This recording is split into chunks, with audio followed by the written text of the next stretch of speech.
Hey guys, tonight we step back into a medieval world that smells faintly of beeswax, damp stone, and crushed lavender underfoot. You're wrapped in a rough woolen cloak now, the kind that never quite stops itching, and your fingers brush the uneven spine of a wooden rosary. Somewhere above you, bells chime softly, matins, or maybe lauds, but you're not in the chapel just yet. You're in the garden. And crouched in the garden's quiet corner, a nun, her face shadowed by a deep linen wimple, stares intently at something moving ever so slowly across a leaf. It's a snail, not a metaphorical one yet. Just your average medieval garden snail, gliding with mysterious purpose, its spiraled shell glinting faintly in the morning sun. But as you lean closer, you sense there's something more. The sister isn't just admiring nature, there's a kind of reverence in her gaze. Something halfway between study and veneration, like the creature holds a secret no confession could extract. And before you ask, yes, this is a real historical curiosity. In certain medieval convents, especially those rich enough to have manuscript workshops and well-tended cloisters, the humble garden snail begins to crop up in unexpected places, not just in garden beds, but in the margins of sacred books. Not just as decoration, but armored, mounted, sometimes fighting knights or lounging on thrones. It's ridiculous. And it's everywhere. You probably won't survive this if you're the type who needs their historical symbolism to make straightforward sense. So, before you get comfortable, take a moment to like the video and subscribe. But only if you genuinely enjoy what I do here. And hey, drop your location and what time it is where you are. Let's see how many of us are sleepless across the world tonight. Now, dim the lights, maybe turn on a fan for that soft background hum, and let's ease into tonight's journey together. You follow the nun as she rises. Her sandals crunch faintly on the gravel path, a sound softer than a whisper, as she makes her way back toward the stone walls of the scriptorium. Her hands are calloused, not from gardening, but from hours of quill work, scraping vellum, and painting details so tiny you'd swear she had falcon eyes. In this quiet world, time feels slower. You might say, snail-paced. The scriptorium smells of ink and candle smoke. And here, among the choir books and psalters, the snails begin to gather, not physically, but in pigment and imagination. You peer over the nun's shoulder as she carefully dabs a faint curve onto the corner of a manuscript. It looks like a tiny swirl at first. Then she adds antennae. Then, bizarrely, a lance. This is your first glimpse of the snails that have puzzled art historians for centuries. They're not exactly rare. Hundreds, no, thousands, of medieval manuscripts from the 13th to 15th centuries feature these strange marginal creatures. They climb vines, joust with knights, or just loaf around with unsettling calm. Sometimes they look comically harmless. Other times they seem downright smug. One particularly famous example shows a heavily armored knight, lance raised in full charge, facing down a snail. The knight's expression, or what you can imagine under that helmet, seems uncertain. The snail, meanwhile, looks perfectly relaxed, as if it has all day, which, to be fair, it does. So why snails? Why here, in books meant for prayer, for study, for the saving of immortal souls? Historians still argue whether these snails symbolized cowardice, humility, or even apocalyptic dread. But let's not get ahead of ourselves. For now, you're just tracing the daily rhythms of this convent, the prayers, the silences, and these little artistic side quests that somehow turned into a full-blown trend. You join the nuns in the refectory, where dinner is silent and simple: lentils, root vegetables, maybe some cheese if it's a feast day. No one mentions the snails in the manuscripts, but you know they're there, peeking from the margins like shy comedians waiting to drop the punchline. Later, by candlelight, you watch another sister work on a different manuscript. Her snail has wings. Why? You're not sure. Maybe she wasn't either. What's striking is how consistent they are. Across hundreds of books, from England to Italy, these little guys show up again and again. It's not just one eccentric artist with a weird mollusk face. It's a movement.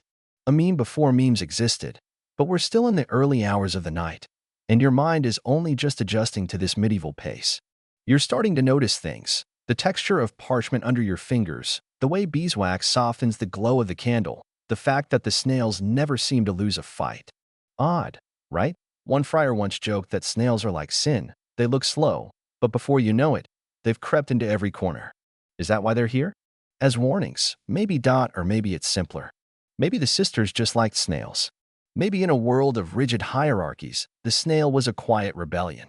Unimpressive, underestimated, and yet impossible to ignore. Either way, you're going to be seeing a lot more of them. They're going to be dueling.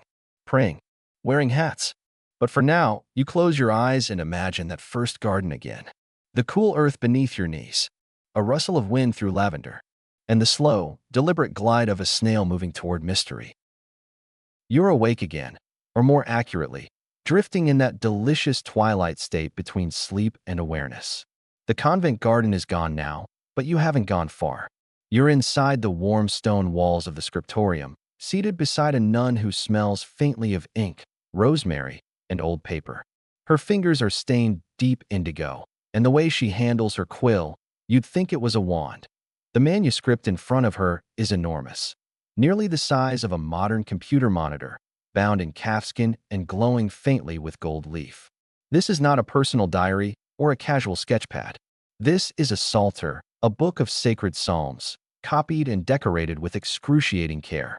And yet, right there, next to a solemn Latin prayer, a snail. Again, this one is not just any snail, it's mid-battle. It faces a rabbit wielding a miniature axe. You tilt your head. Surely this isn't how the Lord's Prayer is supposed to end. You begin to notice a pattern. Snails in these books aren't shy little bystanders. They're central players in a kind of absurd marginal circus. You see snails fighting knights, being chased by monkeys, even teaming up with fish wearing crowns. Sometimes the snails win. Sometimes they flee. But they always show up like clockwork in these heavily illustrated religious texts. And here's the twist that makes it even more surreal. Many of these books weren't made by monks.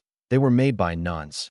You follow Sister Clarissa, that's what we'll call her, through the candlelit rows of books. She moves slowly, humming a psalm under her breath.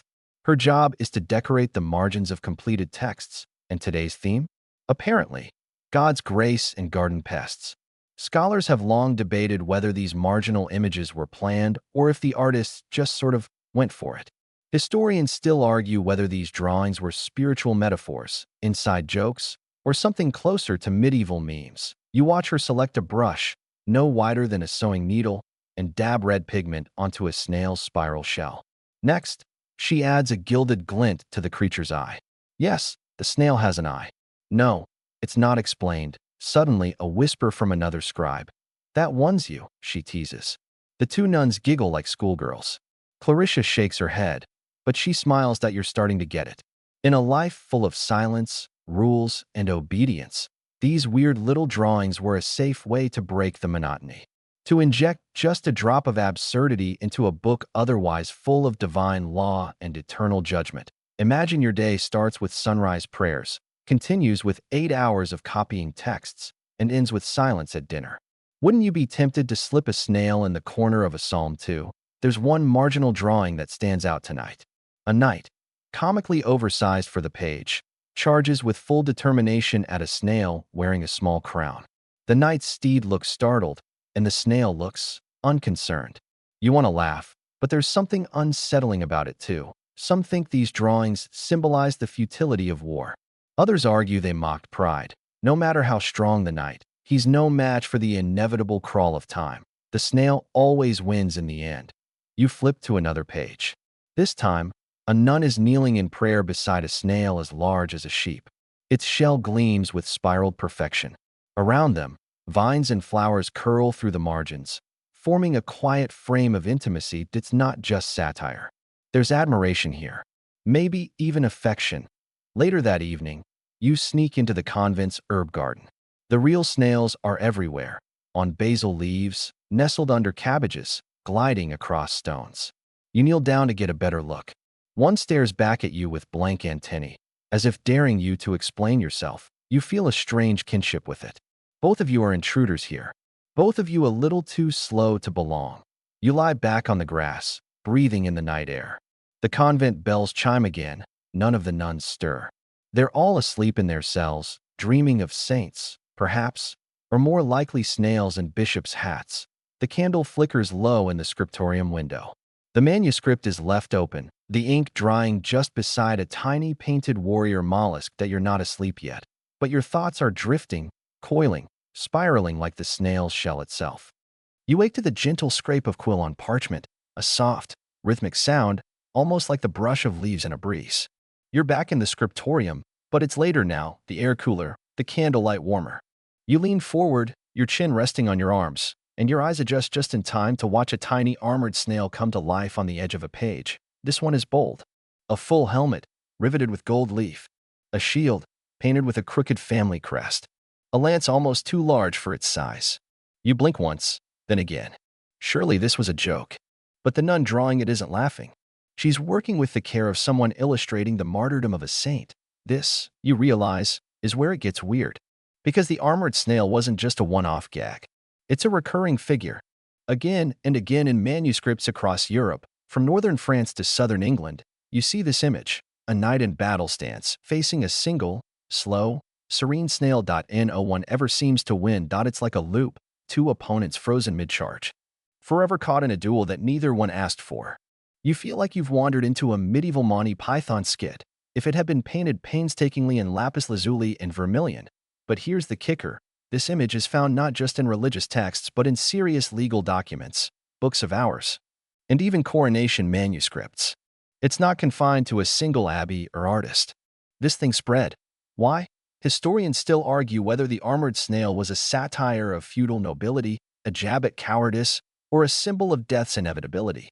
Some say the snail represented the Lombards, an unpopular group of 7th-century Italian bankers known for their alleged spinelessness. And yes, that pun is eternal.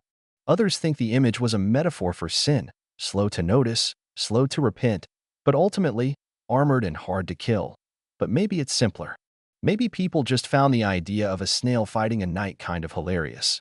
You lean closer, tracing the edge of one margin with your fingertip. The snail here is different. It's perched on a hillock, its shell etched with tiny runes, facing off against a knight so small you mistake him for a chess piece. And yet the knight looks terrified. You imagine the scene as a slow-motion battle cry. The knight, gallantly yelling something like, "For the honor of Camelot," and the snail responding with, well, a shrug. A glacial glide forward. You chuckle softly, but the humor carries weight. There's something deeply human about it. The futility. The overreaction. The quiet persistence of the slow, the weak, the underestimated. Elsewhere in the manuscript, another marginal snail is depicted climbing a tower made of stacked cheese. Yes, cheese. It's absurd. And it's brilliant. The kind of surreal image that medieval artists seem to love. And remember, most of these images were never meant for public view. These were private books, devotional texts. The margins were spaces of creative freedom. Where the main text spoke of salvation, suffering, and saints, the margins told jokes, dreams, fears, and fleeting thoughts. It's as if the snails lived in the subconscious of medieval Europe. Quiet, slow, and deeply persistent. You sit back, stretching. A nun nearby coughs gently and dips her quill again. Her face is blank with focus, her lips moving in silent prayer. She's illustrating the fall of man, and you notice she's slipped a snail right next to the serpent. Is it the devil? Is it temptation? Or is it just funny? There's a manuscript in Paris, a 14th-century psalter, where nearly every margin is filled with a battle. Knights versus snails. Sometimes the snails fight back. Sometimes they run. Sometimes they stand on two legs. One wears a feathered cap. You feel like you're reading the world's slowest action comic. And somewhere in the deep unconscious of this medieval world, the snail takes root, not just as a creature of mockery or menace, but as a kind of mirror. A little ridiculous. A little holy. Always just outside the frame of the serious stuff. But always watching. Always creeping closer. Later, as the candles burn low, you flip through another illuminated manuscript. This one features a full-blown snail tournament. 5 of them, on stilts, carrying flags. You wish you were making this up. In a world where warfare, famine, and plague were common, maybe this was how the soul coped, with laughter, absurdity, and yes, snails and helmets. You let your head rest again on the wooden desk. The ink has dried. The snail and the knight remain frozen, just inches from each other, never touching. You wonder who started the fight, or if it was ever meant to end. The dream picks up where it left off, the knight's sword mid-air, the snail's eyes raised like tiny periscopes. But now the background has changed. The manuscript fades, and you find yourself wandering down a cobbled path through a medieval town, the kind where everything smells faintly of damp wool and overcooked onions. It's market day, and you pass stalls selling apples, rough cloth, pewter cups, and, curiously, painted devotional books. Their pages are open, catching sunlight on gold leaf halos and crimson ropes. But your eyes are drawn to the edges again. Always the edges. One book shows the martyrdom of Saint Margaret. Another, The Passion of Christ. But both feature snails on the margins. One with a dagger, one wearing what looks suspiciously like a bishop's mitre. You shake your head and keep walking. Past a fishmonger, past a pig being led reluctantly by a boy with one shoe, past a troop of children chasing a goose who clearly has no intention of surrendering. And then you hear it, sniggering. Not demonic sniggering, thank goodness. This is teenage sniggering, the unmistakable giggle of adolescent scribes in training. You follow the sound into a small workshop tucked behind the apothecary. It's cramped, warm, and smells gloriously of ink, sweat, and vinegar-soaked parchment. Inside, 4 apprentices hover over a scroll, giggling like they've just discovered a drawing of a nun with a catapult. You peek over their shoulders, and, of course, it's a battle scene. 3 snails fighting a bearded man whose trousers have tragically slipped mid-combat. And this is where it all clicks. The snail obsession wasn't just confined to solemn nuns or gloomy monks. The apprentices, the teenagers, the tired assistants, the guys stuck grinding pigment and sharpening goose feathers for 6 hours a day, they were in on the joke too. Historians still argue whether this kind of marginalia was authorized by the abbots and abbesses or quietly slipped in under cover of devotion. After all, it's hard to be mad at someone for drawing a snail when it's tucked next to a prayer for the forgiveness of sins. Very on theme. But here's what you begin to realize. Medieval manuscript production wasn't a straight-laced, uniformly solemn operation. It was often collaborative, chaotic, and surprisingly playful. These illustrations were layered with meanings. A snail might represent sin, cowardice, heresy, or it might be the scribe's passive-aggressive commentary on their supervisor. Like medieval sticky notes, but cuter and slower. One older apprentice, who looks like he hasn't slept since Lent, shows you a page from the Luttrell Psalter, one of the most famous examples of medieval marginalia. There's a knight, again, Sir Geoffrey Luttrell himself, being assisted by his wife and daughter as he mounts a horse. It's all very noble. But in the corner, a giant snail facing off against another armored figure. The Luttrell Psalter is full of these snail knight images. You count at least 5.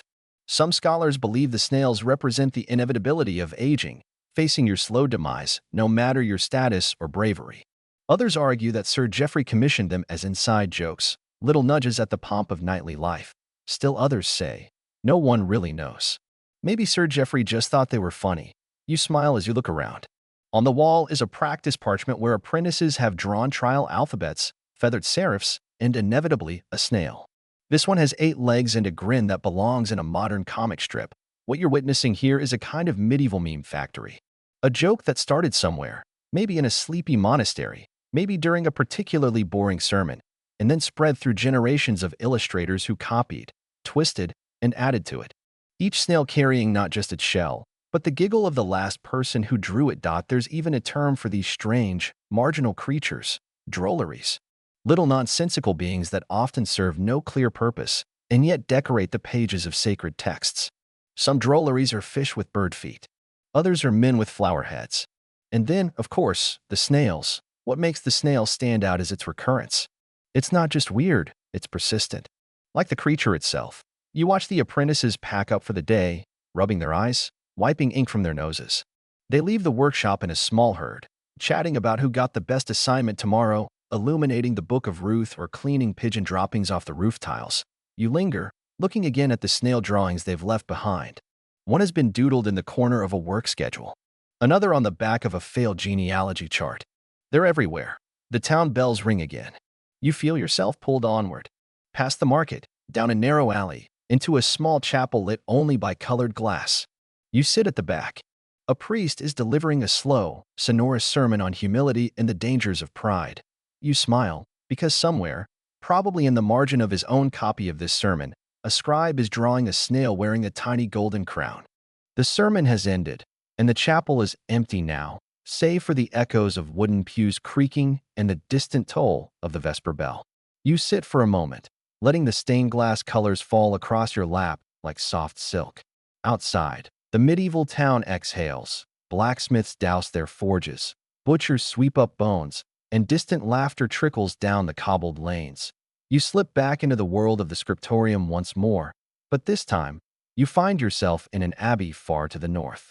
Yorkshire, perhaps. The air is colder, sharper, and the ink freezes slightly at the quill's tip. And yet, there it is again. In the margin of a prayer book from around 1310, the unmistakable coil of a snail shell. This one is not in battle. It's simply sitting, facing a man with a lute. You can't help but wonder, did the scribe look out the window one day, see a snail crawling up a cabbage, and decide that was the kind of creature that belonged in eternity? The strangest part is how often snails seem to look back. In these manuscripts, the snails aren't aimless. They face their opponents, their obstacles, sometimes even the reader. There's an almost eerie sense of awareness, like they know they're out of place. They know they're being watched, and they're fine with it. You trail your fingers along the parchment. This time, you notice something you've missed before, a smaller figure standing behind the snail. A monkey in a cowl, holding a crucifix. Of course, because it wouldn't be medieval art without at least one monkey pretending to be a monk, that it's all part of the pattern. Historians still argue whether these marginalia were meant to be decoded, some kind of symbolic language that's now lost to time. Maybe it's the visual equivalent of sarcasm. Maybe the scribes were testing their readers, layering meaning within meaning, daring someone centuries later to figure it out. You wonder, briefly, what future archaeologists would make of your own doodles. A sad stick figure in the corner of a math notebook. A dragon in sunglasses sketched during a boring Zoom call. Would they think it was ritualistic? Or just you being human? In one manuscript, you see a sequence of 3 snails, like a storyboard. First, a snail crawling toward a pie. Second, a man noticing the snail. Third, the man running away. No explanation. Just snail, pie, panic. But not all depictions are comedic. In the Smithfield Decretals, a stunning 14th century manuscript, there are over 200 pages of legal commentary. Boring stuff, unless you're the kind of person who gets excited about property laws from 1325. But in the margins, snails. One rides a dog like a horse. Another is used as a siege weapon by monkeys. It's a kind of parallel universe running alongside the solemnity of rules and edicts. One full of nonsense, dreams, and garden variety absurdity. And that's where your mind starts to wander. Imagine being a nun or a monk, living in this abbey, surrounded by strict silence and rigid schedules. You're told what to wear, when to pray, what to think. But when you sit down to illustrate a page, suddenly, you're free. You have a tiny canvas, a narrow band of margin space, and you can fill it with anything. So what do you choose? A snail. Why? Because it's slow. It doesn't belong. It doesn't care. That's the power of marginalia. Not just rebellion, but whimsy. The quiet kind that sneaks in while the teacher isn't looking. The kind that lets you say, I was here, without speaking a word. And perhaps that's why the armored snail has endured. It's absurd, but it's also brave. It's the underdog, or undergastropod, if you will. That you're reminded of a drawing from a lesser-known Flemish manuscript, where a snail is climbing a tower made of books. It's beautiful, meticulously inked, and impossibly fragile. And it makes you wonder, was the snail supposed to symbolize slow, patient learning? Or was the artist just having a bad day and felt like embodying their own exhaustion? That's the thing with these snails. They're mirrors. You see in them what you need to see. Sometimes they're a joke. Sometimes they're a metaphor. Sometimes they're just snails. The wind shifts through the abbey halls, stirring the parchments like autumn leaves. You follow the drafts down to the crypt, where old stones mark the resting places of scribes, abbots, and forgotten sisters. One slab is decorated with faint carvings, a cross, a vine, a snail. You pause. Did someone request that? A final nod to the margins? Or was it the last joke of an apprentice who never stopped doodling? You feel your breath slow. The stones are cool beneath your fingertips. And above, the bells toll again, soft, solemn, like a heartbeat. You don't move.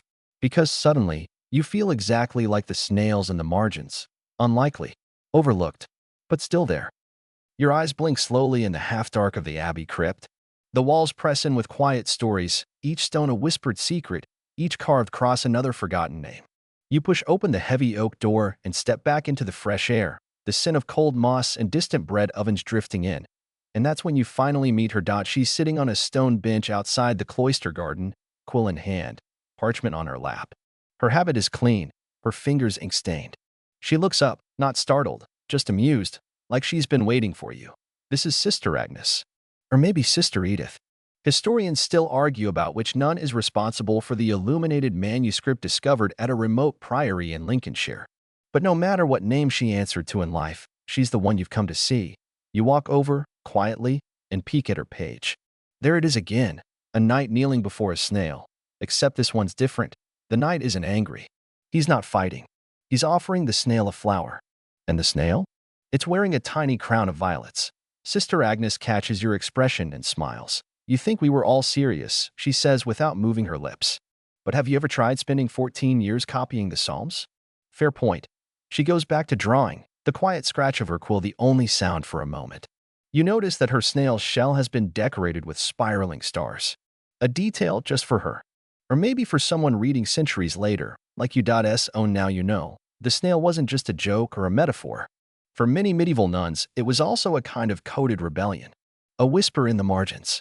A way to say, I'm still here, even in a world that didn't let women speak loudly. It turns out that nunneries, particularly in the 13th and 14th centuries, were surprisingly rich hubs of artistic and literary production. Some convents were famed for their illuminated books, especially those tailored for female readers. These were not always meek devotional texts. Some contained bold colors, irreverent images, and yes, snails, monkeys, and sword-wielding bunnies. One manuscript from a Belgian convent features a snail dueling a nun with a broom. Another shows a snail leading a procession of frogs through a meadow. Modern scholars have tried to make sense of it all. Maybe it was satire. Maybe it was an allegory. Or maybe, and this is your favorite theory, it was just fun. Because medieval nuns weren't robots. They were people. People who prayed, yes. But also people who joked, got bored, felt rebellious, missed their families, or maybe just really loved garden snails. It's worth remembering that in many convents, young women were sent to live cloistered lives without much say in the matter.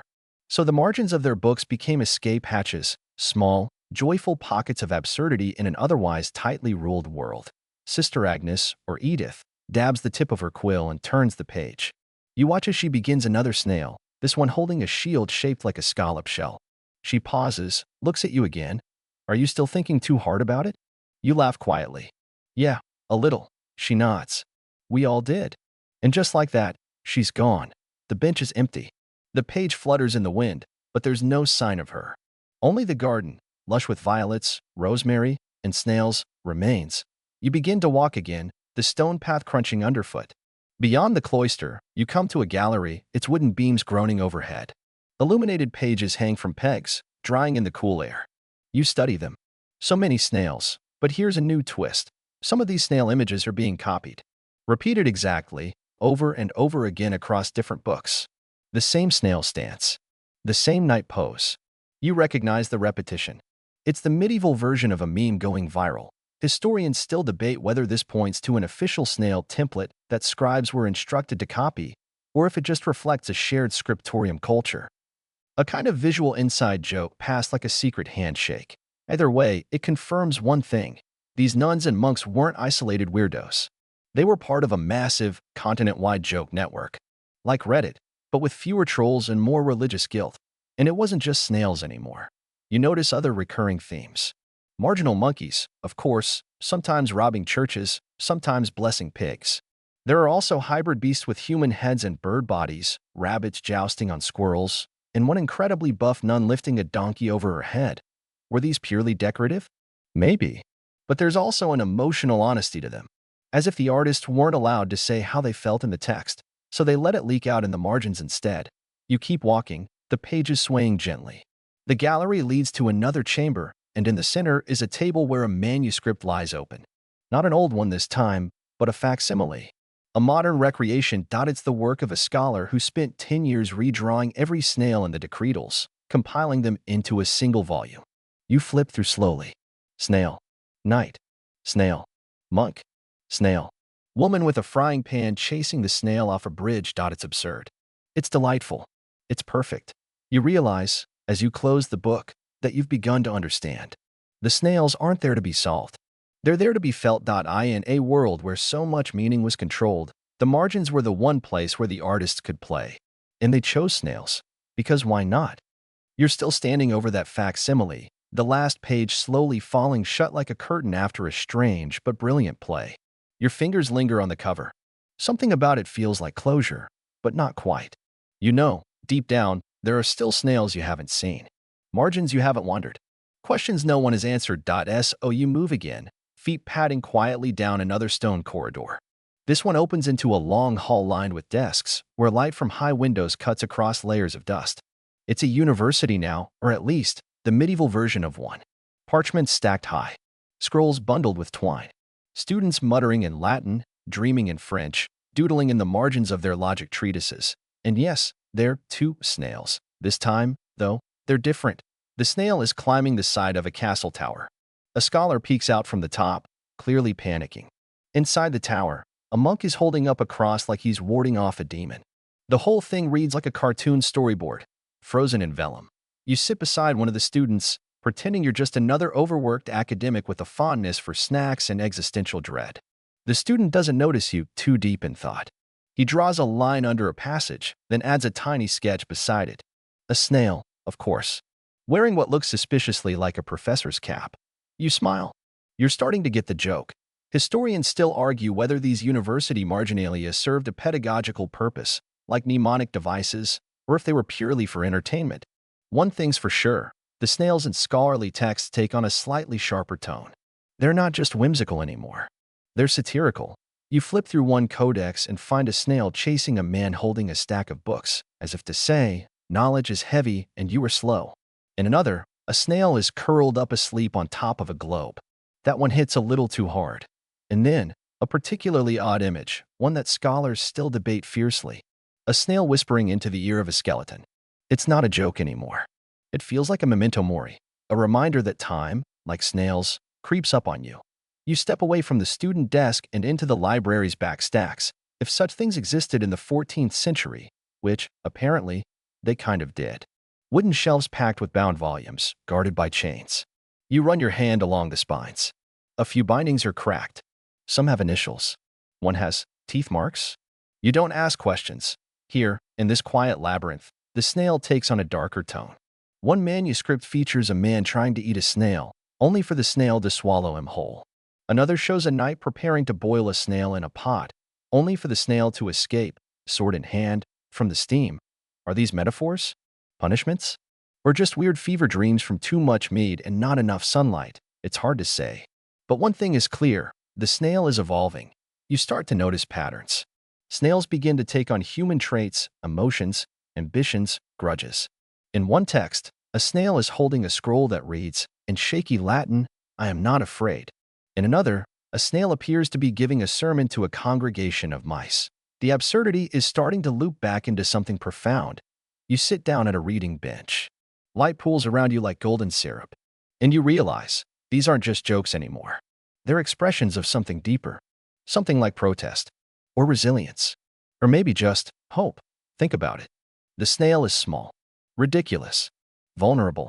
It's literally dragging its home on its back, slowly, endlessly. And yet it shows up again and again in these massive books filled with kings and saints and judgment, and LAW.IT refuses to be ignored. That's why it matters. Not because it's funny, though it is, but because it's persistent. You glance back at the student, still scribbling, still underlining, still unaware of the centuries of snail watchers that came before and after. A warm wind rustles the pages. Somewhere outside, bells chime the quarter hour. You rise, stretch, and walk slowly out of the library, down the university steps, and into the open street. The town beyond is bustling. Merchants, horses, bakers waving their hands. But your eye catches something small, glistening on the edge of a cabbage cart. Yep, a real snail. You crouch beside it, watching it inch along the wood like a living medieval metaphor. There's nothing noble about it, nothing magical, just flesh and slime and gravity.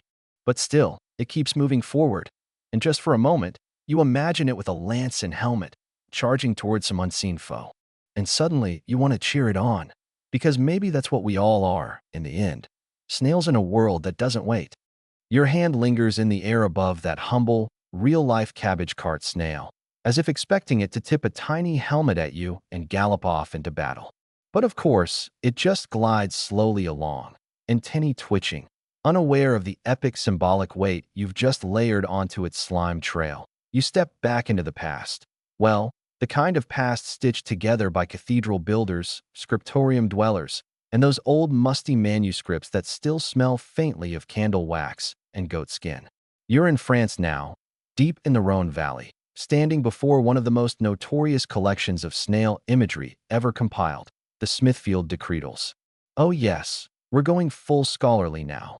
Bound sometime in the 14th century, probably in southern France before being carted off to England, the Smithfield Decretals is a sprawling manuscript of canon law.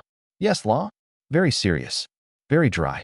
Except, it's absolutely crawling with snails. You open it, and bam, page 3. Snail jousting with a dog.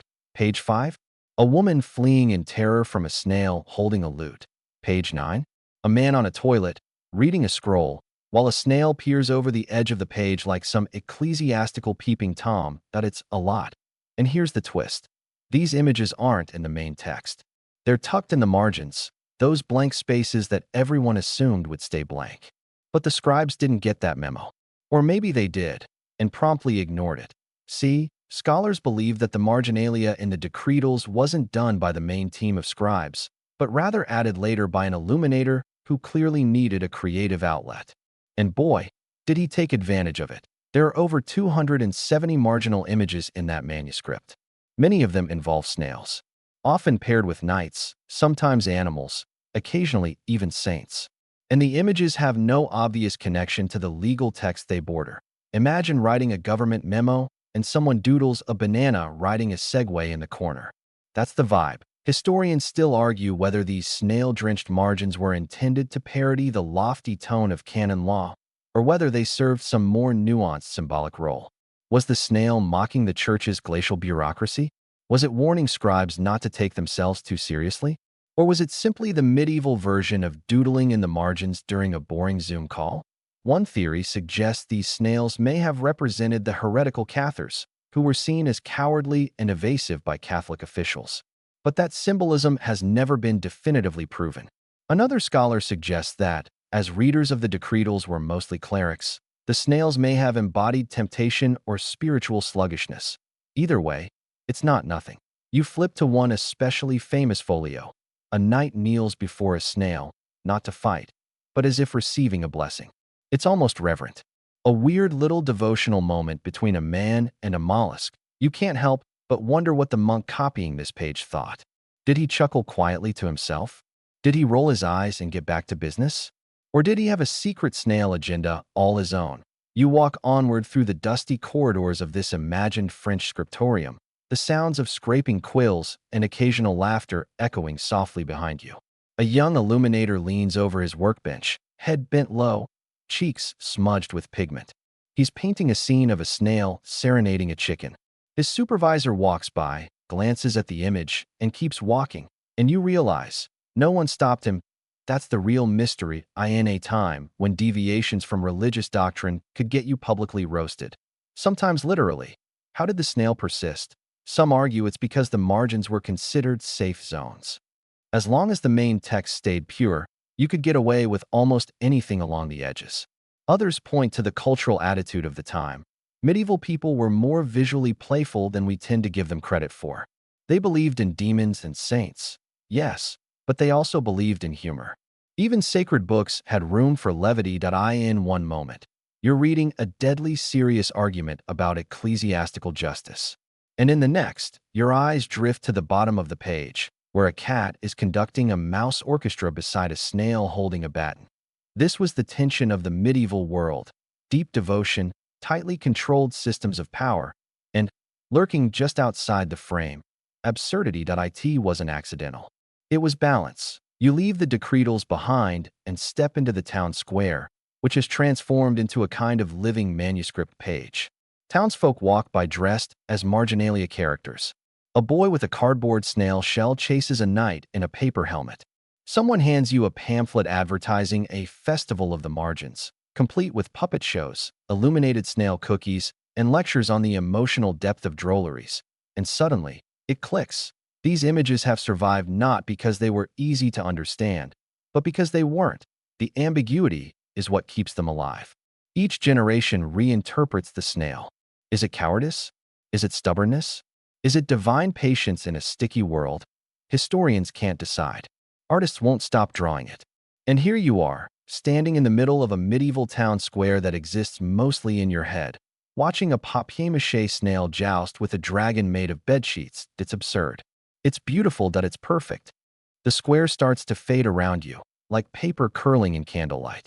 The puppet stage folds into shadow, and the cheerful crowd dissolves into soft footfalls and whispering wind.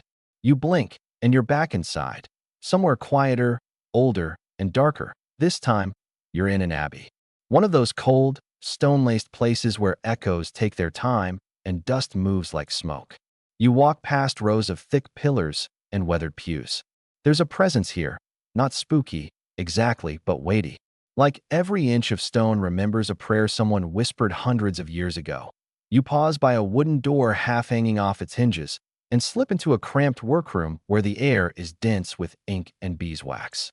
It smells like effort, like someone's life was lived here one copied word at a time. And here it is again, the snail. This time, it's stitched into a prayer book. Tiny, subtle, half hidden in the loop of a letter. You almost miss it. You lean closer. The snail has a face this time. Not a realistic one, more like a cartoon. It's looking back at you, smiling, almost conspiratorially. This isn't just art anymore. It's a conversation. You start noticing that in these religious texts, the snail isn't always fighting. Sometimes it's just there, watching, crawling, unbothered. It appears beside saints, beside the Virgin, beside angels playing lutes. And yet no one seems alarmed. Historians still argue whether this was intentional symbolism or idle embellishment. Some say the snail might represent humility, its lowliness, its silence, its total lack of speed. A creature too insignificant to boast, yet persistent enough to be remembered in gold leaf. Others see it as a joke snuck in by monks with sore backs and tired eyes. A wink to the reader. Hey, you made it to page 197. Here's a snail. But the fact that it shows up next to sacred figures? That raises questions. Is it mocking them? Or is it included, somehow, in their holiness? One fringe theory even suggests that in certain illuminated pages, the snail stands in for Christ himself, particularly in depictions where it rises unexpectedly or appears victorious in battle. Resurrection via mollusk. A theological stretch, perhaps, but stranger things have happened. You walk down a side aisle of the abbey and come to a stained glass window. It's fractured with age, a kaleidoscope of red and blue and tarnished silver. In the corner, tiny, almost invisible, is a snail. You didn't think they'd make it to glass, but there it is. Embedded in a world of saints and sinners. Permanent. Light passes through it just the same. And maybe that's the secret. The snail doesn't belong anywhere, which means it can go everywhere. You step back outside, and the sky has changed again. Twilight, medieval edition. Oil lamps flicker to life in the windows. The smell of roasting onions and old bread drifts through the narrow streets. Somewhere, a dog barks once, then thinks better of it. You walk through a village square toward a cloister where a group of nuns are gathered in the garden, snipping herbs and talking quietly. You pause at the edge, unnoticed, and then you see it, carved into a stone near the garden wall. A row of small snails, etched one by one, each slightly different. One wears a hat. One looks startled. One is holding a stick. You glance at the nuns. They're young mostly, faces lit with candlelight and moonshine. One of them is sketching something into the dirt with a stick. Another watches a real snail slowly making its way across a cabbage leaf. No one is laughing. No one is mocking. It's just part of the evening. And now you start to wonder if maybe the obsession wasn't obsession at all. Maybe it was recognition. Recognition of something that outlasts the page. Because while nights fall and kings forget how to pray, the snail goes on. Across margins, over parchment, through the gaze of nuns and scribes and all the silent watchers of the medieval night. You turn back toward the cloister wall and run your fingers over the carvings. They're shallow, worn. The snails have faded a bit over the centuries. But they're still here, still crawling forward. Inside one of the windows, a candle gutters. Shadows jump across the stone. Someone hums a chant, soft and low. The kind of melody that doesn't have a name, but somehow knows where you've been. You move on. The road dips downward now, cobblestones slick from centuries of foot traffic. The town folds in around you, walls close, roofs low. You pass a baker's sign carved with flourishes, and there, tucked into the design, another snail that you're not even surprised anymore. It's like once you see it, you can't unsee it. The world was always full of snails. We just forgot to look. There's something comforting in that. The idea that even in an age of plague and fire and crumbling empires, someone thought to draw a tiny, smiling slug in the corner of eternity that IT doesn't fix anything. But it makes the margins feel a little less lonely. You pause on the edge of a worn-out wooden bridge, 1 foot balanced just above a loose plank that creaks a warning. Beneath you, a slow stream reflects a slivered moon and, oddly enough, a passing snail on the railing beside your hand. It's heading toward the middle like it's got business there. You smile and follow it, not just with your eyes, but with your thoughts, slipping into one more layer of history, a layer even deeper in the folds. Tonight, we follow that snail to the secular world, beyond abbeys and cathedrals, past prayer books and canon law, into the everyday spaces where the symbol took on a life of its own, and where better to start than in the courtly halls of medieval romance. Yes, even here, amidst all the sighing troubadours, implausible quests, and swooning over damsels who speak exclusively in riddles, there were snails. You make your way into a candlelit hall. There's a minstrel gently strumming a lute, clearly on his 7th verse about someone's love being as pure as snow and as distant as a cloud. But carved into the table? You guessed it, a snail jousting a bird. You run your hand over the carving, the indentations smoothed by centuries of elbow leaning and tankard slamming. And suddenly the connection becomes clear. This wasn't just clerical silliness. The snail had seeped into courtly culture. 2.1 famous romance manuscript, Roman de la Rose, features snails tucked among the florals and fantastical creatures. A marginal snail peeking out from a vine, mere inches away from allegorical personifications of reason, nature, and idleness. Make of that what you will. Historians still argue whether these secular snails were parody, playful filler, or part of some obscure emblematic code. Could they have represented the slow, painful pace of love? Or perhaps the idea that even the smallest, most awkward creature might still win the lady's favor? One thing's for sure, it wasn't an accident. These illustrations took time.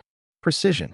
Paint wasn't cheap, and artists didn't just doodle willy-nilly across 20 pages of expensive parchment. Some speculate that snails were included for their layered symbolism. Slow but sure, soft but shielded, laughable but persistent. Basically, your medieval underdog. You step out of the hall and into a garden lined with maze-like hedges. It's one of those artificially perfect outdoor spaces where courtiers whispered secrets and plotted intrigue, or at least flirted with poetic metaphors.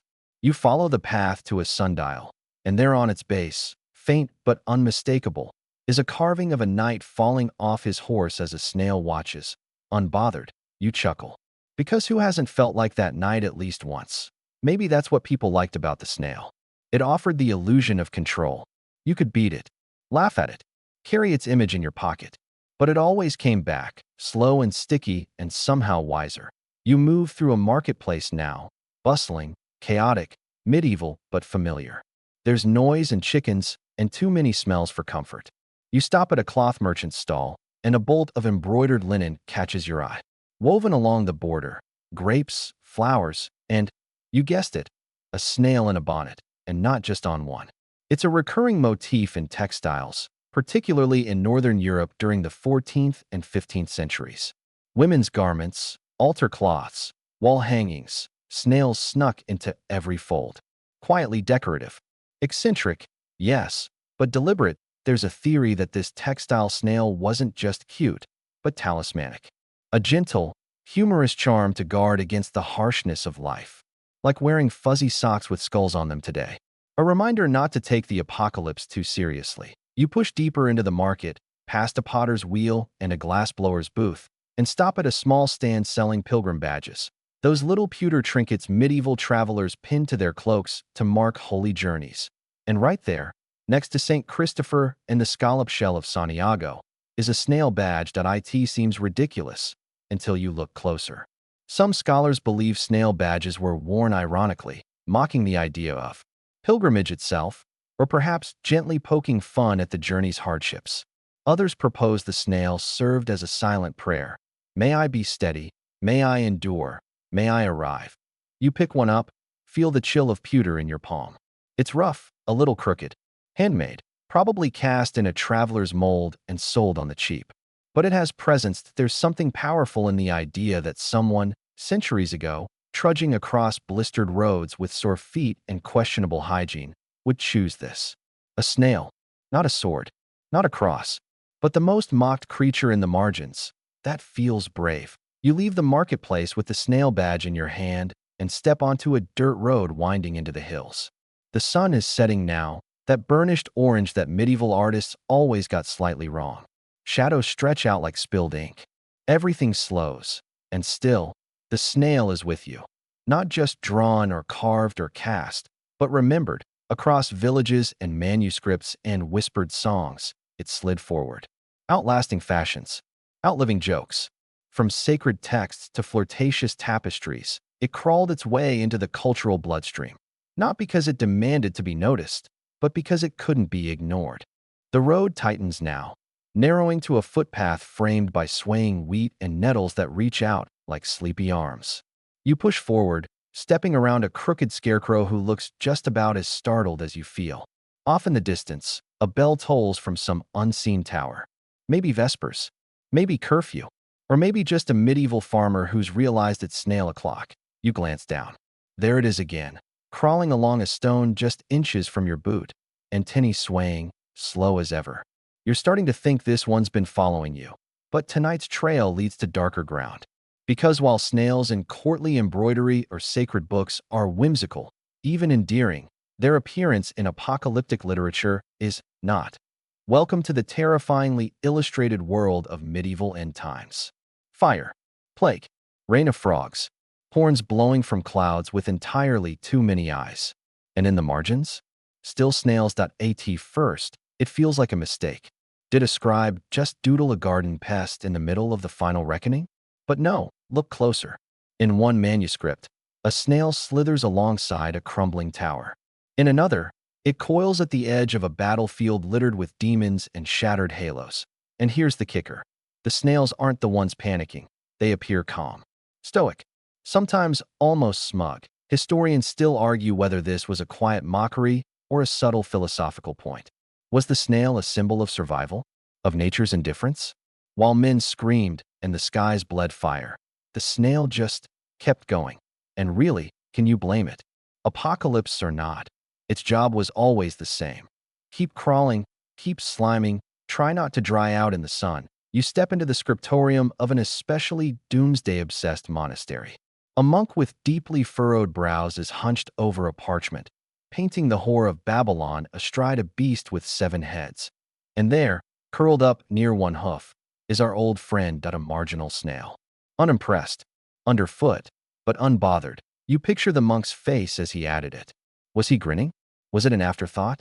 Or maybe, just maybe, it was his only act of rebellion after 10 hours of copying Revelation by candlelight. The margins were, after all, where monks could speak freely, quietly, subtly, and sometimes irreverently.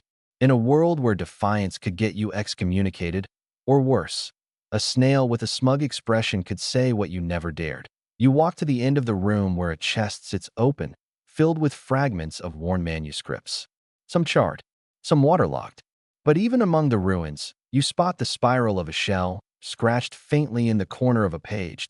It's almost funny that in the most serious moments of medieval terror, judgment, fire, pestilence, divine wrath, someone still thought to add a snail. But the presence of the snail wasn't just humor. It was a statement, a whisper of normalcy in chaos, a gentle reminder that even when the heavens fall, something ordinary remains. You leave the monastery, stepping out into a world painted by night. The stars are thick now, shimmering across the sky like dust shaken from a giant's cloak. You follow a narrow ridge, your path lit by fireflies and one stubborn torch flickering in the distance. Ahead lies a battlefield, not a real one.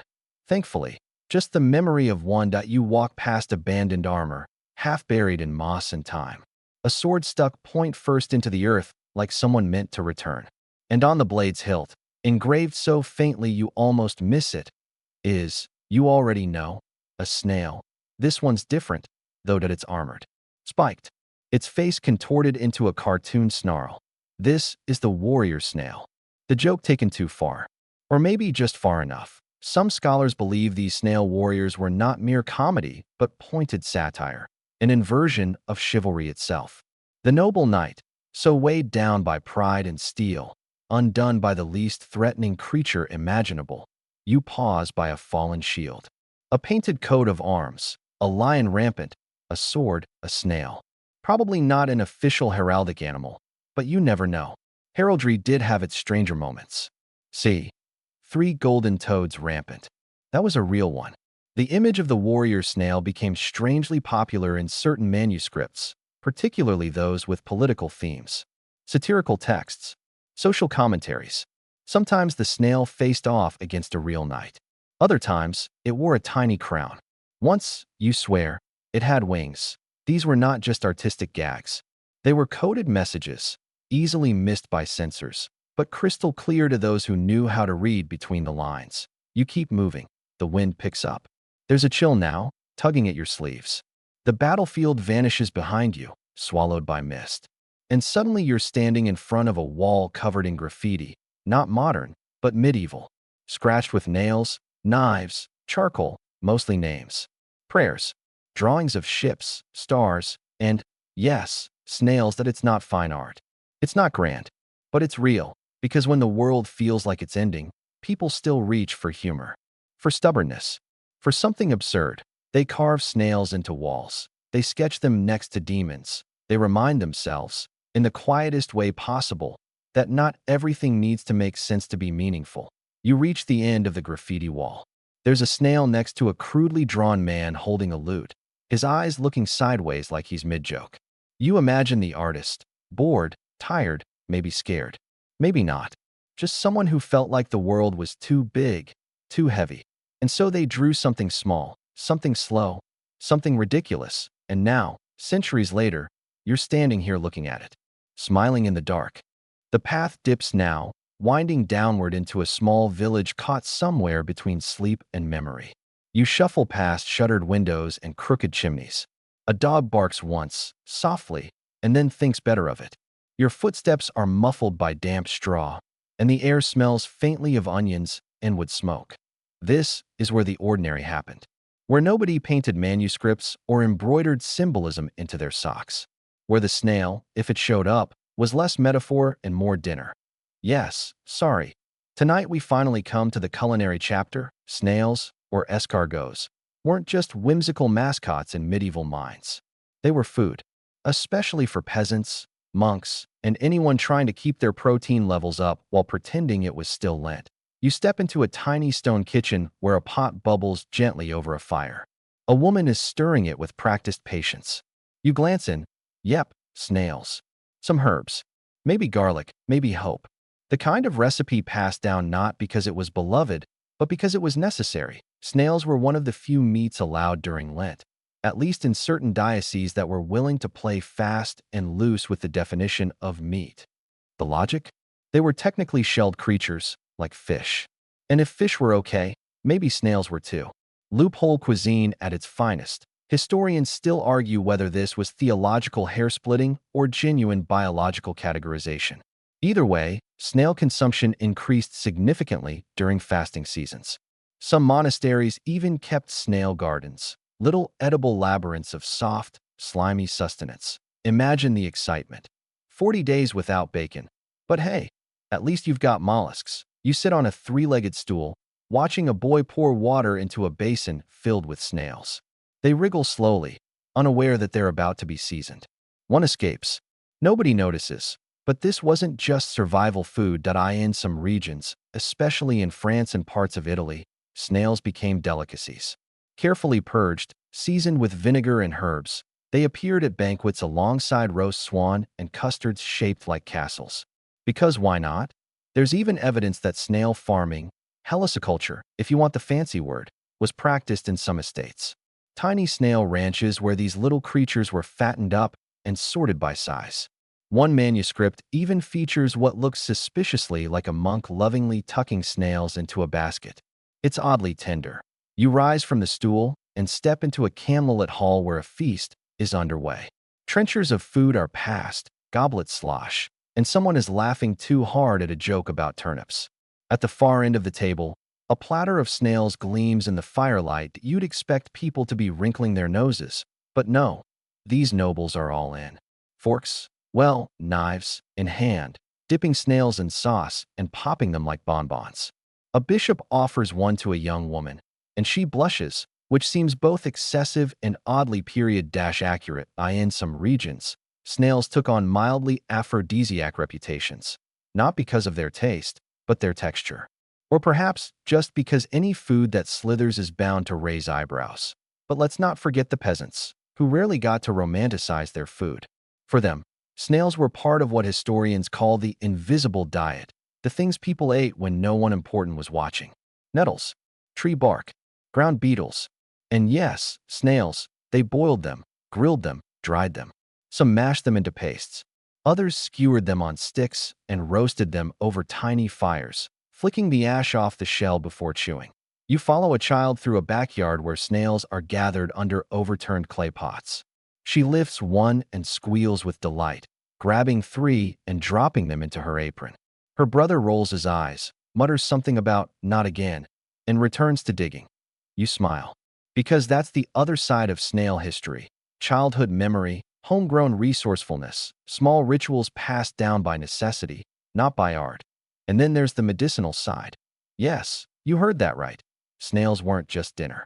They were medicine. In medieval pharmacopoeia, snail slime was believed to soothe sore throats, heal skin wounds, and, somehow, cure tuberculosis. The logic? Something about moistness, regeneration, divine grossness. Some physicians prescribed snail water, a tonic made from distilling crushed snails with herbs and wine. A kind of medieval health shot. Historians still argue whether it worked, but hey, modern cosmetics use snail mucin now, so maybe they weren't entirely off base. You walk past a sickbed where a young man is sipping something that smells strongly of mint and regret. His sister rubs snail slime onto his chest. He doesn't look thrilled about it, but he doesn't argue either.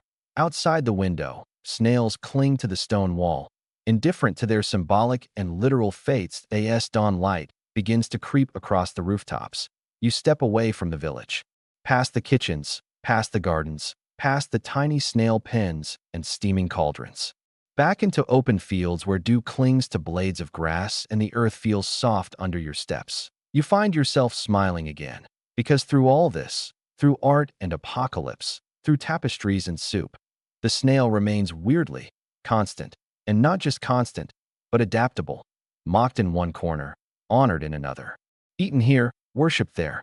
Somehow both joke and metaphor, creature and symbol, slug and legend. You crouch down by a log, brushing away leaves, and there it is again. A real snail. Small, slow, seemingly unbothered by your thousand-year walk through its cultural resume. It does what it always does. Crawls forward, and now, so do you. The path narrows again as you press forward into the forest's hush. It's darker here, less from the canopy and more from time itself, which seems to thicken like fog among the roots. You follow an old trail carved by monks' sandals and deer hooves, winding between trees that look like they've been keeping secrets for centuries. And tonight, those secrets whisper one last twist in the tale. Not every snail in the medieval imagination was content to be meek. Some were monsters. Yes, you heard that right. Somewhere between the noble knight and the roasted delicacy, the medieval mind birthed a new variant, the beastly snail. Towering, fanged, armored like a miniature dragon. A creature that shouldn't exist. And yet, it kept appearing. You emerge into a clearing where a crumbling stone arch stands overgrown with ivy.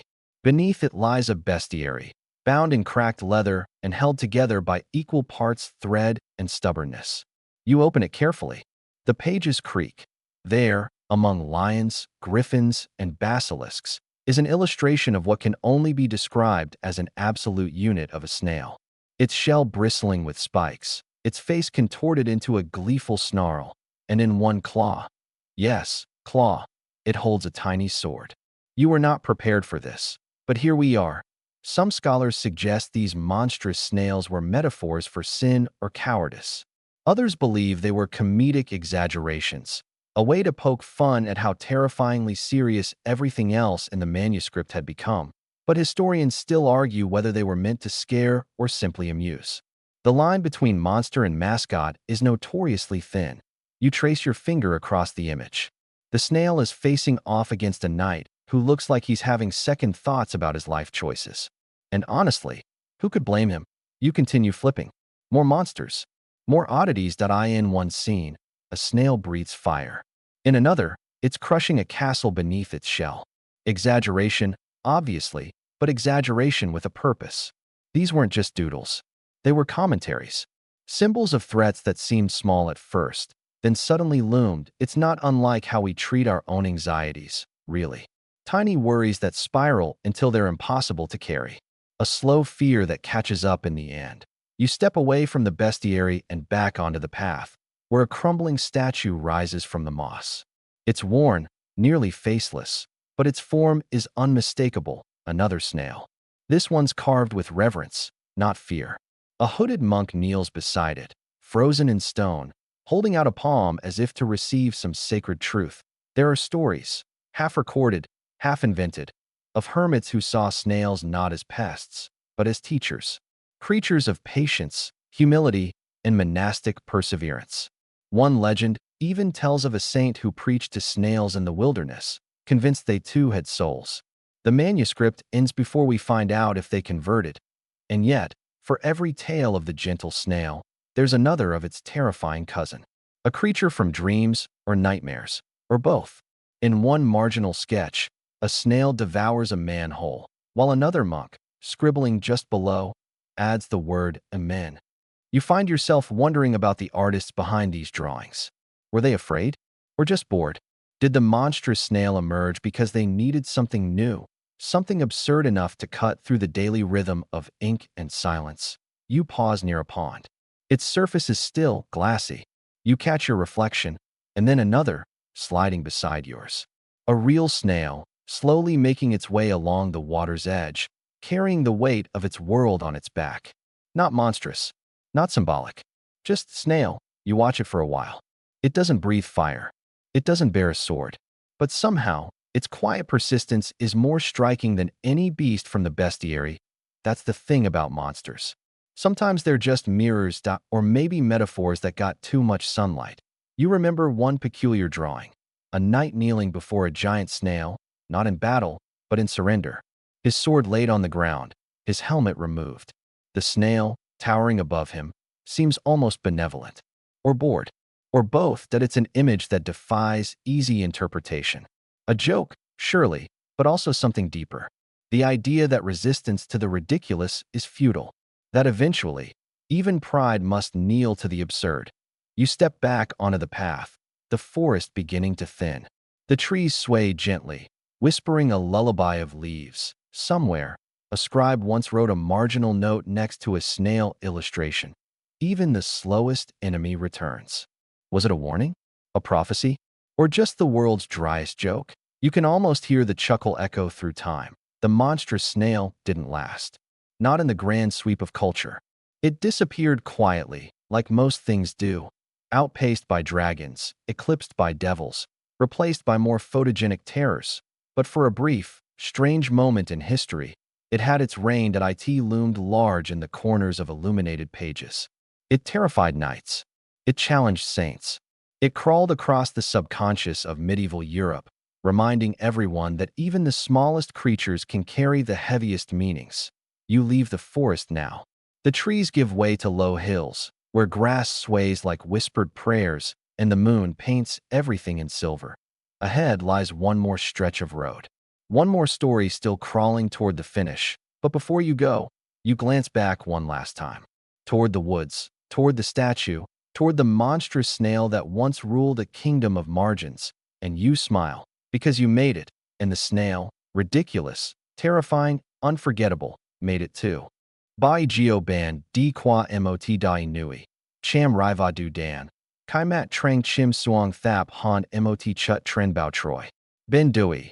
Mot Tu Vien Toa Sang U Ot Voi On Den Long. Mal Mat Ong. Dione. Mot Loi Moi Nap Nai Jua Bong Toi.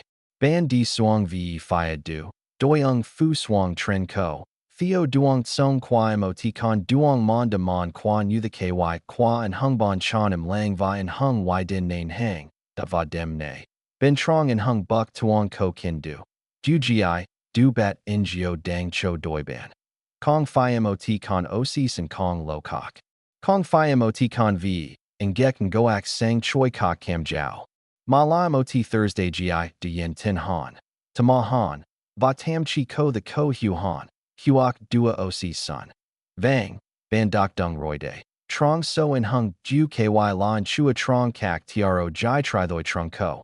Kung voi kak vio kich bien, tro nu gao va junai dien jai duok tuk, hien hon ton bang, ne thuit muakam. Huok dua oc sun doi kai lot veo nu emoti turo chukin. Mak du him vagon nu chuk chan la mang tin ku vuk. Ko and hung tai lu tam kao rai rac cho thay kak na su va dan long ko the de tim, thay su tik Thursday trong and hung kuok doi, dao kong voi vie nai. Ben buk veos and tu veen va thay mot vi tu si bon guk ko aro gon mot buck tuong de thap. Tren du, and hung vong tron fan de duok v, mot, duong dua tho so. Mot so at oc sun lap, lan dui on trang. Zep hung o vok, zut fat. Voi and hung in han rao deep dang ngio duok dat nai truok chung. Kak tu si, ti tam dong ving. Mot nu doing gam na mot by ton ca Gregorian trong jong mot by quoc ca the tau mot, catch dang ngio. De ko phi la lich su ko that kong? Ko the kong. Kak na su hok van tran kai lu and hung tam, chiu, nai la nia den he nia bong. Mot so nuoi cho rang, kuok dua oc son. Mang tin bu tuong. Ngu y cho su tian bo vi mat tin then. In hung nuoi kok ti tin rang mot so tu si. Chim sao trong su im lang kio, di jua complan va matins. Chi don john lakam, thay hoi buon chan. Band enging nuoi veo. Mot tu si, on Ambrose, kang rang nuoi balvi, equam min. Nai Slimsworth. Ko loi the thiang liang. Mot nuoi kok fan song voi kui ba ozialat. Emoti q chien bin qua kuok tibwa, tuan truok. Hodak kuok vevo bon mi va fawaklan. Mot nuoi bat dao tin geo, junai ko ve lakwan. In hung con oc sin tien v, ifia truok. Rat sham. De la loi, su kien ma ban ko the mat tap trung. Ngutrua, tuk de va thay rang kong ko gi thay doi. Loi jai tri ma bang catch now duvan mang linim vui. Chin zak la vi tuk tikiko reddit juze are a jong nu asmr thoi trung ko. Dai, cham. In hung li thoa man mot catch ky la. Ben goiken ho, dua lung veo tuong. In hung vinda, apv on nong mat, troi de tat tu lao. Va ben gamnin. Kong 5 vino Thursday 6, ma vino doi hoi quado ban. Chikanoi john. Chikan su tin lang. Dky li ti du chin la ton bo ban chat qua lo ioc sun. Tien trien cham. Tap trung sao. Tien trien du dan. Kong ko duong tat. Kak tu si, noi chien kai kuok dua dien ra ve than hok. Ve thoi tit. Ve vik lu ko ai no dong chuang de kong. Va tat nien. Veoc sun. Ban beat rang mot so nuoi tin rang con oc sun la bu tuong qua su fuk sin. Su tai zut cham. Rai qua no sao kai rut lui bat chuok sutiaro lai qua chua keto tun goyamo. In hung nuoi kok, cho rang vo oc tuong trung cho noi true and thiang liang. Hok ko the la vat chua lin han. In hung nuoi kok nua chi gi rang no bon koi. On Cedric noi rang on de tung nin thay mot con oc sin trong mot lon and che dac beat ko con va koi, du la dao hu de tip tuc. On Leo King din mot con oc sun de tung fa hong ton bo mot ban sa qua ti thien bang, catch bo qua, muc yut. Su that ko lanam o dao duo jua. In hung ka chi and nai chat dong nu and hung malbon mi trong mot ku rong. No b, ky la, chi ko y nia v chung de tung zara va chung ti lo mot jukat yu. Rang con oc sun. Voitat ca and hung lon zut hien trong sach vo. Lus sach va ku vuan. Kong chi la mot tak fam ne thuit. Du la mot sin vat mamwa nuoi nin thay. Cham veo. Du a gion. Fu thwak veo. Mot fan qua the gioi vat chat qua ho kung nu the gioi bu tuan qua ho. Ban lang le dung de kai kuok du a koi kung ket tuk. Kong AI tuk su chien tang. Nai slimsworth va qui ba awozialat du quay li juachung. Kak tu si koi. Lam bam jugi du vi suturo tru qua chua. Ba Thursday thap and hung te du anobi qua ho trong lava bat. Ban di sao han veo tu vien. Qua and hung fong go. Noi ting nai qua and hung nuoi den ong tan tien vang vong cap. Kak han lang de nu and hung bong ma trong bo ao lo. Qua fong Thursday tich. Noi mot quan sach mo van nam tren bon. Jua chung ka noi. Nu the AI du din quay lied of aveo Thursday veen. Noi bui fu kin dui on trang. Vamwa jia sach du chat day and hung ban tau chua tung duok dong. Din trong hung tram nam. Ban vut te doc theo mot song long o du. Bin lu mot gwin ton ca. Ko mot con oc sin kok. Con nai kong chien dao han thit. No chi tun tai. Mo chut zoe. Muc va su ky quack. Kong ko nan. Kong by quay ray. Ko the kong duok chuai trong u the ky. Ban nin cham cham veo no mot luke lao. Ko the lao han ca thoi john de ve mot buck tran. Tai saw liam on the nai. Tai saw li ko sin vat nai. Het lon nai den lon kok. Ko lu vi. Jong nu chung ta. Con oc sin kong voi va. Kong kan fi chien tang. Kong quantum den vik no bi. Ky la he cham chap. No chi di chuyen. Theo thoi john qua riang no. Mang theo moi Thursday no kandat no tun tai o ria qua moi Thursday. Jong nu kak na su. Jong nu kak na si. Jong nu and hung nu dui mo mong vi. Lu vi ho kong duok fep vio jua. Ban lai buk ra nagwai. Kak tu si do rad. Huok dua de ket tuk. Kak vi sa de dike chuyen da va van ve. O dao du nagwai kia. And hung chu o si sun dang bo trend va dat. Kong beat rang chung tung la bu tuong. Buoan. K vat. Tiro dua va ton then. Ban he buk di. Cham rai. Vidu chin la kach ka chuyen nai dien ra. Kong convoy. Kong ko vok dike. Chi kan chuyen dong. The road levels out now, and the sky above is melting into that slow indigo just before dawn. You've walked far, from battlefields to gardens, from monastery cloisters to the edges of absurdity, and still the snail leads, slow and silent, inching across time like it has nowhere better to be. Ahead, a lone chapel perches on a cliff.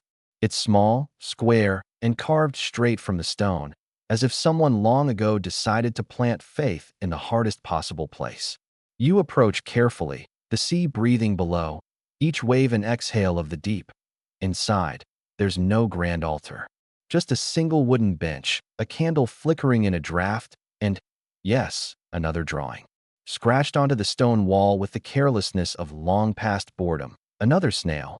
This one smiling. You sit. You've earned it. The last stretch of this strange, spiraling tale begins with one final twist. The snail survived the Middle Ages. In fact, it thrived in the centuries that followed. Snails slithered their way into cookbooks, garden guides, children's stories, science manuals, and perhaps most unexpectedly, into the realm of pharmaceuticals. Ground snail shells, rich in calcium, found their way into apothecaries' recipes. Mucus became medicinal. You want to laugh. But remember, someone probably did, centuries ago. Even today, snail mucin is bottled and sold as a skincare miracle. Yes, the humble garden crawler is now an influencer in your nighttime routine. Moisturizer. Repair serum. Possibly the secret to eternal youth, if you believe the packaging. Historians still argue whether the obsession with snails ever truly ended, or whether we just stopped admitting it. There's something universal about them. The way they carry their homes. The way they seem to always be thinking, even if it's just about their next leaf. The way they keep going, even when no one is watching. And isn't that what this has all been about? You glance up at the candle. It's burned low now, the wick curled like a sleeping cat. Wax pools around its base. Another slow creature, melting in place, as you rest there in the hush. One last medieval tidbit floats into your mind. A letter from a nun in the 14th century, where she compares her spiritual struggles to a snail in wet grass. Not quick, not noble, but real, honest, present. That line stayed hidden in an archive for 600 years before anyone read it again. You imagine her writing it by candlelight, brush stuttering slightly, ink blotting the page. A snail in wet grass. The image is perfect, not heroic, not ridiculous, just human.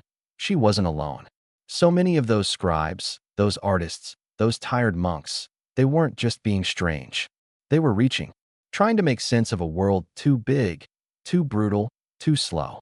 And so, they turned to the smallest, strangest metaphor they had. And now, here you are. On a cliffside at the end of a story that began with a doodle. A joke, maybe. A monster, maybe. A meal. A mystery. But above all, a presence. The snail, as it turns out, was never really about the snail. It was about everything else. Fear. Faith. Time. Suffering. Hope. Laughter. Slowness. Stillness. The art in the margins that told more truth than the text in the center. You rise, stepping out of the chapel and into the first breath of morning. The wind lifts slightly, just enough to whisper against your collar. And on the ground, at your feet, a real snail crosses the stone path. It doesn't look up. It doesn't need to. It's already where it belongs. You step carefully around it and keep going, slowly, quietly, because the story's nearly over now, and you made it, just in time. Word count, 1041, wind down, 300 words. So now you breathe slower, a little deeper. You're not walking anymore. You're resting. Your shoulders are softer. Your eyelids heavier. The path is behind you. The forest, the monastery, the scribbled margins, the nights in cloisters and tiny absurdities. They're fading like mist in the early light. Still there, but quiet now. You imagine that little snail again, the one back at the garden's edge. Still crawling, still carrying its shell, still being exactly what it was made to be. No more, no less. Maybe you feel a little like that yourself now. This journey wasn't about solving anything. Not really. It wasn't about big battles or bright answers. It was about being in motion, about learning to slow down, to see the beauty in the smallest, most overlooked things, the way parchment smells, the way moss grows on stone, the way a joke, scribbled centuries ago, can still make you smile. And maybe that's enough that you've made it through the tale.